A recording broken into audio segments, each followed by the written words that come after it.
Assalamualaikum warahmatullahi wabarakatuh. Alhamdulillah, segala puji dan syukur bagi Allah Ta'ala, dan salawat serta salam bagi Rasulullah Muhammad Sallallahu Alaihi Wasallam. Kita berjumpa kembali dalam video pembelajaran mata kuliah hukum dan hak asasi manusia.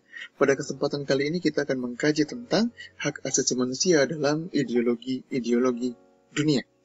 Ada 4 ideologi dunia yang dipilih untuk mewakili ideologi-ideologi yang ada di seluruh dunia. Sahabat kampus semuanya, hak asasi manusia itu menjadi persoalan yang diperbincangkan di berbagai belahan dunia pasca Perang Dunia Kedua. Pemahaman mengenai pentingnya pengakuan hak sipil menjadi hal yang dipandang urgen untuk memulihkan kondisi dunia setelah menderita sebagai dampak dari perang yang berkepanjangan. Masyarakat seluruh dunia kemudian bangkit untuk memperbaiki tatanan peradaban masyarakatnya. Dimulai dari kelompok negara berideologi liberal, negara sosialis komunis, negara yang berideologi agamis, bahkan negara-negara dunia ketiga. Sebelum kita melanjutkan pada pembahasan, mari kita lihat gambar berikut ini. Apa yang terlintas pada pikiran kita?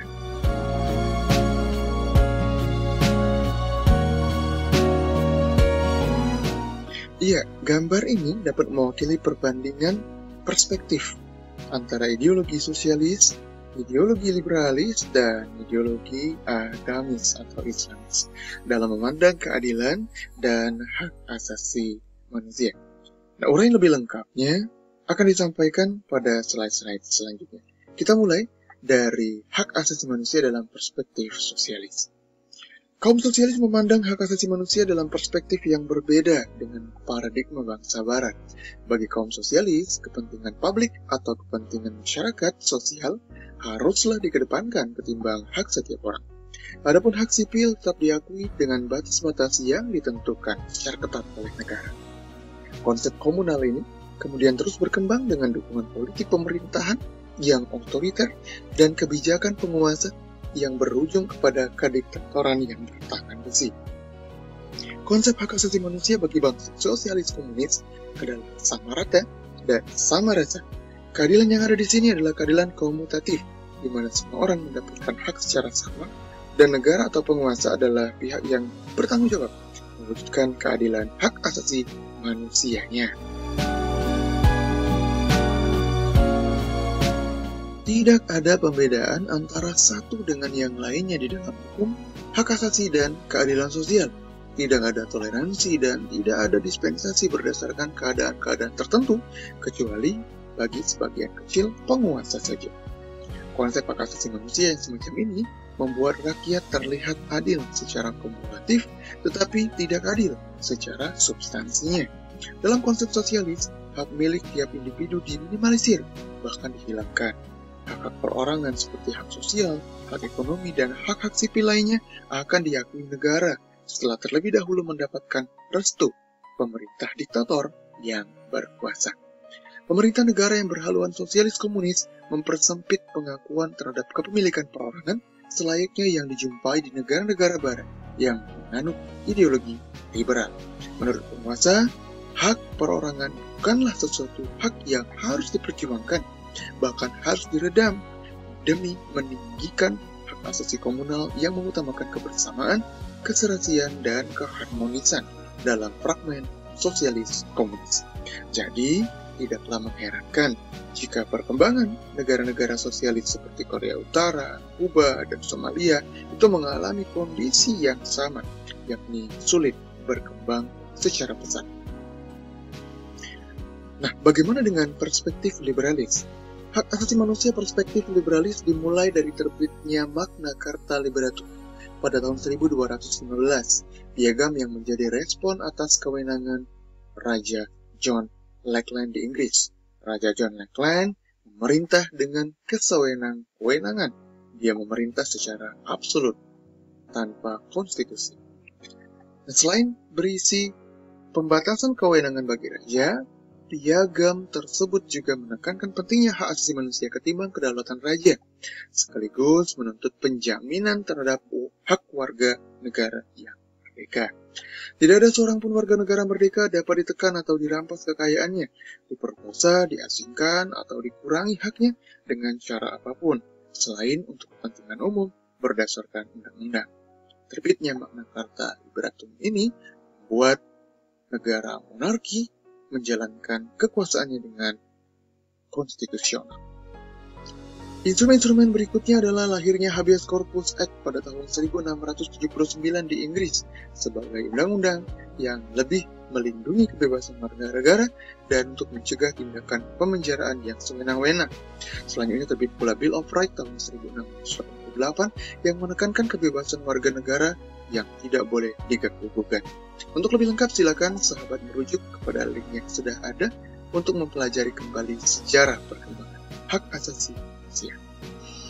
Nah, konsep kebebasan yang diberlakukan sejak lama dunia barat itu kemudian berlangsung beberapa abad sehingga melahirkan konsep kemerdekaan absolut bagi setiap individu. Dampaknya ialah tatanan keagamaan yang memang kurang mendapat tempat di dunia barat sebagai akibat dari masa pencerahan dan ilmu pengetahuan tidak dapat menjadi benteng yang kokoh dalam menghadapi kemerosotan moralitas dan tingkah laku masyarakatnya. Kemerosotan moral di kalangan pemuka agama di barat juga turut mendukung ide kebebasan absolut yang terjadi di sana. Kerusakan moral, hal-hal yang terkait kecabulan, perselingkuhan, hubungan seks bebas, alkoholik, prostitusi, dan perjudian menjadi suatu kebiasaan yang terbangun di dalam kehidupan peradaban barat. Padahal sebelumnya para filosof dengan tatanan peradaban versi barat kuno yang mereka miliki telah berupaya membangun masyarakat dalam batas-batas kewajaran menurut mereka. Kebebasan absolut yang diakui oleh tiap individu di dalam masyarakat itu selanjutnya berada dalam titik kulminasinya, yakni sampai kepada mempertuhankan hawa nafsu sebagai bagian dari hak asasi manusia versi liberalis. Seseorang menjadi tidak peduli kepada kemerosotan moral orang lain, sebab pilihan untuk mengikuti moral barat kuno dan moral barat modern sudah menjadi hak asasi tiap individu. Kondisi itu akhirnya menciptakan suatu atmosfer sikap mental yang baru di dunia barat dalam bentuk individualistis, amoral, serba bebas, vandalisme, dan anarkis, termasuk juga perilaku-perilaku lainnya yang menabrak tatanan keagamaan yang ada di benua biru tersebut. Singkatnya, hak asasi manusia di barat ibarat menjadi agama kedua bagi masyarakatnya, sehingga siapa saja yang ingin hidup di benua itu haruslah bersiap mengangkatkan diri dengan konsep absolutisme hak asasi manusia yang menjadi adat peradaban barat di dunia modern. Kemudian bagaimana dengan perspektif agamis? Dalam perspektif agama Islam, Islam mengakui hak asasi manusia dalam konsep maqasidus syariah dan daruratul khamsah, yaitu yang pertama, hak melindungi agama, hifzuddin. Yang kedua, hak melindungi nyawa, hifzun nafs. Yang ketiga, hak melindungi akal, hifzul aql. Yang keempat, hak melindungi nasab, hifzun nasab. Dan yang kelima, hak melindungi harta, hifzul mal. Kelima ini adalah hak asasi manusia menurut versi Islam. Islam berada di pertengahan dalam menyikapi hak asasi manusia.